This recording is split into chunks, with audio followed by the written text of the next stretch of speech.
Hi, Richard. Hello, how are you? Fine, thank you. And you? I'm well, thank you very much, yes. Okay. Can I ask you some questions? Okay.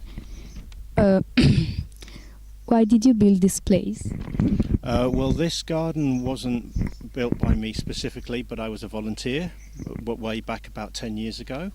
So the person who came up with the idea was a man called Brendan Saunders, and he was the gentleman who organised a group of people to come together to start the garden.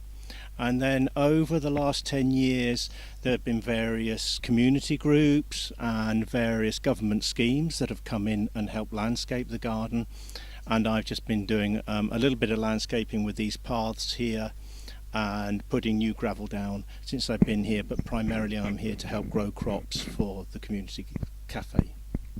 And what people can do here? In the garden here we have facilities here to bring in many different types of groups. So we have a group that comes in which is called the Brothers of Charity, and they're a group of special needs adults who like to experience gardening and how to grow plants, and we have a little garden down here for them. Over behind us here is our composting area, and that was built by a men's group, a men's shed, and they came in and did the construction work for that. And we also bring in schools, so we have our local school came in and did a pumpkin project, and they sowed the pumpkins, they planted them out, harvested them, and then at Halloween they cooked them. Thank you. And what do you need to have the organic garden certified? Well, that is a very long process. The garden has to be proven to be without the use of chemicals for 3 years. So what that means is that the authorities would come in and check the garden for 3 years.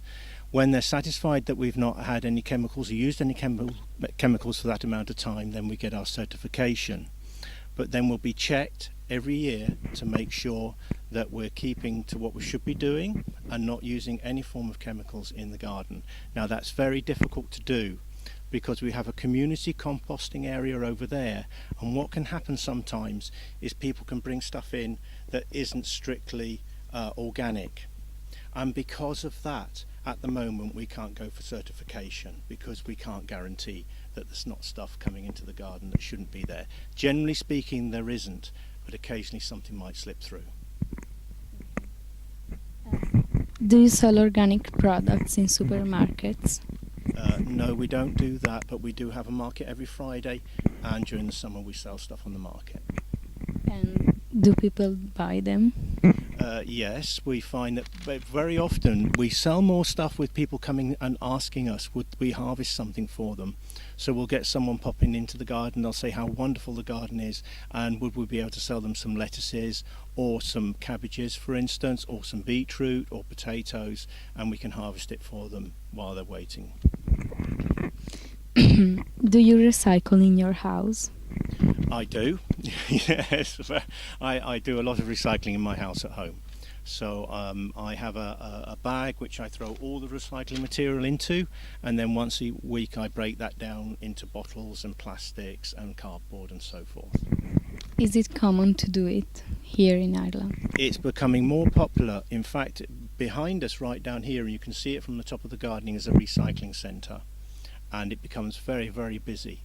So there is a very high uptake in County Clare of recycling. Yes.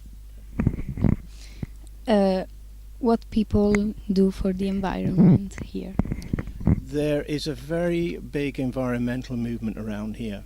So this would be an environmental centre. We have our own solar panels here. So and we harvest our own rainwater. So the barn behind us, we harvest 3,000 litres of rainwater from this barn here, and 2,000 litres of rainwater from behind us here.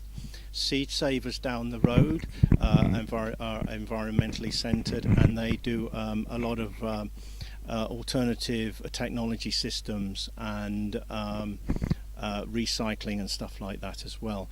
But there is a large community of individuals as well who do recycling and environmental activities in their own homes where they live.